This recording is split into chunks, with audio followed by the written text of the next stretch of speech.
Welcome to another trip down the Bourbon Road with your hosts, Jim and Mike. So grab a glass of your favorite bourbon and kick back. We would like to thank our friends at Premium Bar Products for sponsoring this episode. If you're ready to step up your game at your home bar, check out PremiumBarProducts.com to choose from their wide selection of glassware, all of which can be custom engraved with your personal message or logo. And there's no minimum order. So after the episode, head over to PremiumBarProducts.com and check out everything they have to offer. Now, let's get on with the show. Hello, everybody. I'm Jim Shannon. And I'm Mike Hyde. And this is the Bourbon Road. And today, Mike, we are recording a Craft Distillery Monday episode. And I feel a little remiss that we haven't had a lot of Luxco bourbons on Craft Distillery Monday. Yeah, we really haven't. I think we had that Distillers collection, the Rebel, on here. We haven't. That's right. We did Ezra Brooks, but that wasn't on the Craft Distillery. We haven't. We didn't review it. Right. I mean, it just, we got to make our rounds. Yeah. And there's a lot of bourbons out there. So we try to give everybody a fair shake, but it doesn't always happen, does it? No, it doesn't. Well, I tell you what, this past week I was down in Bardstown. Went down there just to get a lawnmower part, really, and had some time to kill.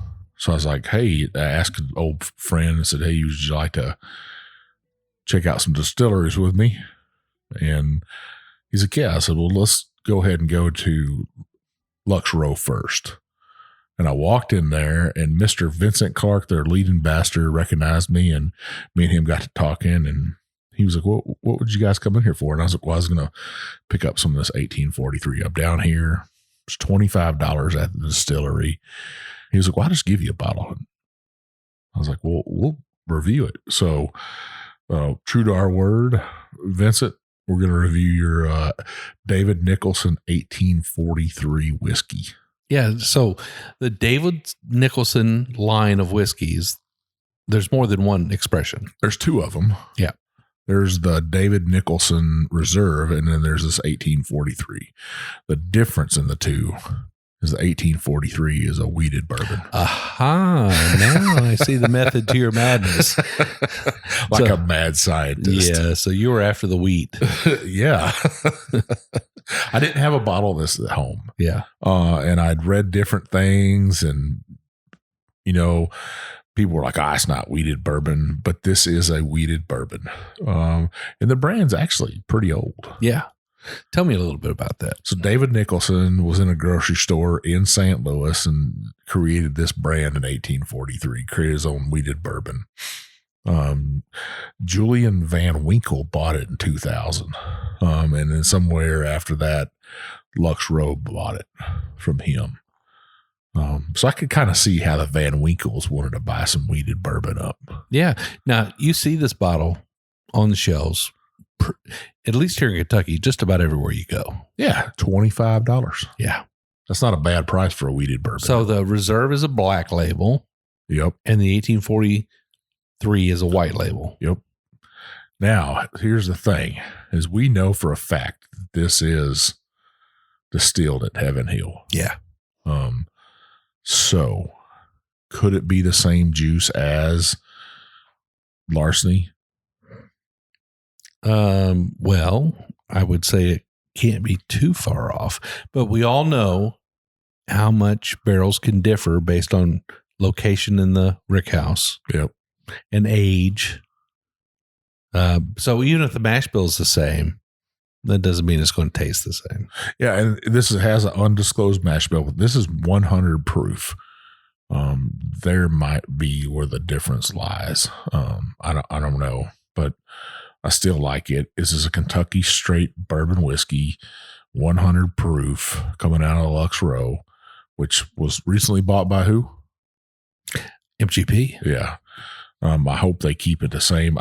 I really like this bottle too. Yeah, and it's said that this is somewhere between 4 and 6 years. Yep, and that's not a bad age. Yeah, We've had some really nice weeders at that price, but for $25, I can only think one other weeder at that price, and that is Larceny. So this bottle, does it remind you of anything? Kind of close to maybe the old Fitz bottle shape. Yeah, I mean, it's got that long neck on it. And kind of a short square, kind of round. Well, it's round. But squatty bottle. Yeah. Yeah, now that you say it, besides that decanter neck on it, you know, the cork and stuff. But this is corked. I like how they had it packaged. You know, I'm the Weeded King of the Kentucky has to have everything that's wheat. Yeah. And I had to have this bottle, and luckily enough, he was gracious enough to gift us a bottle and said, "Hey, I'd be glad if you guys would." But we're not going to hold any punches. No, we won't hold no punches. All right. Yeah, you may be predestined to drink wheat bourbons, but that doesn't mean they're all good. So let's see what this one's like, Let's Mike. do it. All right.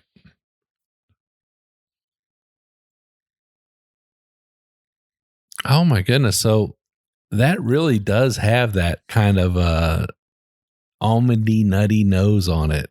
That nuttiness, that Heaven Hill nuttiness. You always say nuttiness. I always say, you know, with peanuts aren't really a nut, but I always say peanut brittle. Yeah, for me, it's like almonds. I get like almonds with Heaven Hill. I guess that's that sweetness, that floral of that coming through.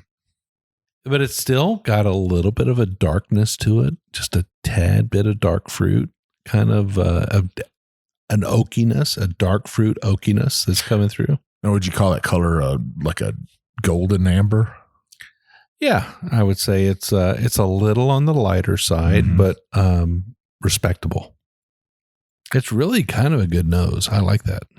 Yeah, a little bit sweet, that floral coming through. I don't get any chocolates on there. Just a hint of oak on there. The vanilla is coming through though. It's a little bit aromatic. I mean, it's got those that floral effect to it, but I have to say that the fruits are a little dark for me. Well, heck, let's taste this thing, Jim. Cheers.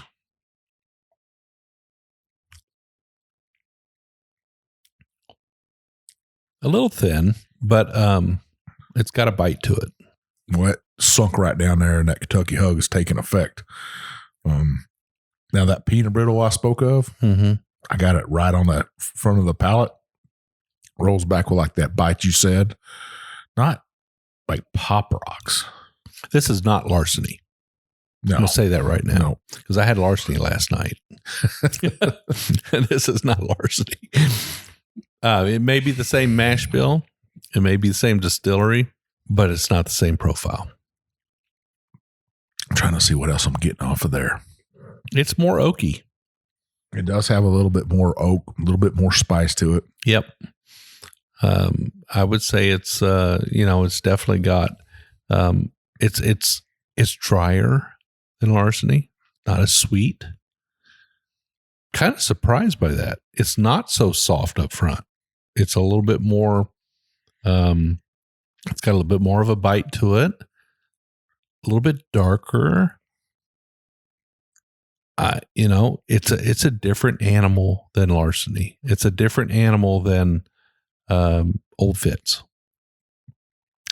This is that spice is just like coat your tongue, and I guess I do get the Pop Rocks right there on that second sip. It's an enjoyable bourbon. I mean, it's good. It's a little on the thin side for me, but I do like it. I do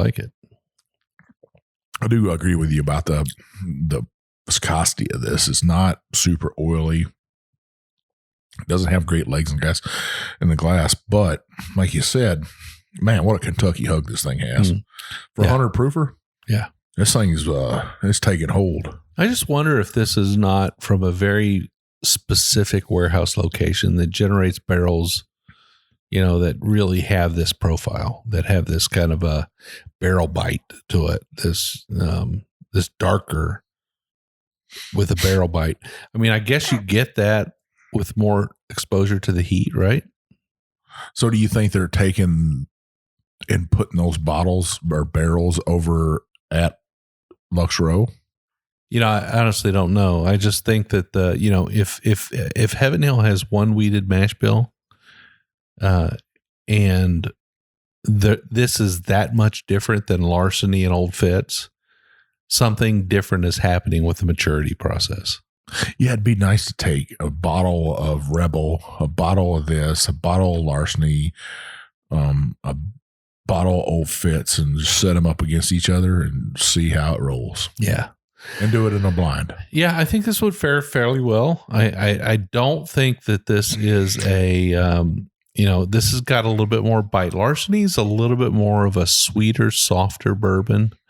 My wife loves Larceny. That's her bourbon of choice. That's why I had it last night, because it just happened to be on the same floor of the house as me. So you didn't want to go down to the basement. I didn't have to go down to the bar. I just had to grab it out of the cabinet. So it's different. It's definitely different. I would say this, if you're a rye bourbon drinker and you're looking to kind of venture into that wheat world, this would be right up your alley. Yeah, this still carries that spiciness. It's a little bit of a delayed effect between what you taste on the front end and what you get on the back end. It's kind of funny, a lot of times we talk about those bourbons that wash across the palate. They're like racetrack bourbons. You take a sip and boom, it hits the front, hits the middle, hits the back, finish, done. And you've got kind of a full picture of what it is. This kind of has a delay between the front and the back a little bit. It kind of pauses on the mid palate a little bit. Maybe because the mid just doesn't really impress me that much. It is a little thin. Mm-hmm. But this is all about the front and the back of the palate. Not so much in the middle. It's definitely got a long finish to it. Yeah, it does. For as thin as it is, it sticks with you, and it just keeps giving you those notes of spice and oak, and very oaky for as light color. I didn't expect that out of this at all. Yeah, I would say the oak plays a big part of this whiskey, and however they're maturing the barrels, whatever they're doing to mature these barrels, they're accentuating the barrel effect on them, no doubt. Well, I think it's a pretty good, for me, it's a buy all day long. At $25, this would be a great sipper. I was thinking it would be more of a summer sipper, but man, this thing has some spice to it. It's a little hot. This bourbon's a little hot, and for a wheater, this is showing how much a barrel can affect the spiciness of a whiskey that's made with wheat. Yeah. Right? We always talk about that. How does that wheater get that spice? It has no rye in it. It comes from the barrel. This comes from the barrel. Well, I think this will be, like I said, if you're a rye drinker and you're looking to get in that wheat world, I'd recommend that you go out there and get a bottle of this. It's $25. How can you go wrong? Yeah. So this is on the shelf and readily available in our area. I would imagine, Mike, that it's pretty available just about everywhere. Yeah. Right? Yeah. I mean, they have a big distribution, and it's a great looking bottle. I wouldn't hesitate to put it on your bar for $25. I would not hesitate a moment. It will be a pour that you revisit from time to time and you're surprised by, because it doesn't follow those traditional wheated rules, right? It kind of steps outside the box just a little bit. Yeah, most definitely. This would be really good in old fashioned, I think. Yeah, I think it would. Absolutely. Yeah. Well, Jim, another great review. Where can our listeners find us, Jim? Well, you can find us at the Bourbon Road on Instagram, Facebook, Twitter, YouTube, TikTok. Others, I'm sure, will come and go, but we'll be on them all. You can also find us on the web, on our website at thebourbonroad.com. Every week when we do a episode, you will find 2 posts that make it to our webpage. One will be for our Craft Distillery Monday review, like today. You will find this review on our webpage within a few days. You will also find a blog written typically by Mike on every Wednesday on the deep dive show we do, an hour-long show that Mike kind of does a retrospective on the show, or in some cases he just gets totally out of the show and just talks about some other subject. But a great blog every week. They're worth reading, worth stopping in. While you're on the website, they should definitely check out our stuff, right? Yeah, check out our swag, our Bourbon Bullshitter t-shirt, our Bourbon Road shirt that we just released. It's a pre-order. You want to get one of those. Our glass, the Glencairn we drink out of from Distillery Products, or our ball cap. Purchase those. Those help us get on down the Bourbon Road. It puts some gas in our pickups. Pays for those hotels when we do those long drives. It definitely helps support us. Yep. And if you're listening to this show right now, be advised that we are in a competition for the People's Choice Awards, for Podcast Choice Awards, right? We would definitely love to have your vote. And Mike, how can they vote for us? Well, you go to the People's Choice Awards for podcasting. You can go into podcastawards.com, right? Yeah. You can go vote for us in 2 places on there. They have the People's Choice Awards and in arts. Look under the Bourbon Road. We're not Bourbon Road. We're the Bourbon Road. Make sure you scroll all the way down. You got to enter in there. You got to log in to vote. Go in there and vote. We really appreciate that. It's something big for us. Yeah, we really appreciate it. And I've had comments from a couple of listeners that have said, we went in there, we didn't see you. That's because you're searching on Bourbon Road. You definitely need to search on the Bourbon Road. We could definitely use every vote you could give us. If you really like our show, you want to help us to succeed, you want to give us a little bit of a boost, the same way we give young distilleries a boost, we would appreciate it. Go in there and give us a vote, and let's see how we fare this year. Yeah. So, Jim, we also would like people to subscribe. So scroll on up, listeners, hit that subscribe button, scroll on down and give us that 5-star review. We'd really appreciate that. That helps us open doors out there to distilleries, to guests, and it helps us want to put out great material. And what happens, Mike, if they don't give us a review? Well, my big old dark side, the big bad booty daddy of bourbon will come find you. I'll come to your house with my big bottle of bourbon. Never can tell what will happen after we drink that thing. All right. Well, we definitely love to hear what you guys think. Comments are always appreciated. We have an open mind, and we don't get upset if you tell us we did something wrong. We'd also like to know if there's a particular guest, a bottle, or distillery you'd like to have on the show. We'd love to give them a review or give them a talk. You can always find us on Instagram. I'm JShannon63. I'm One Big Chief. And we will see you down the Bourbon Road.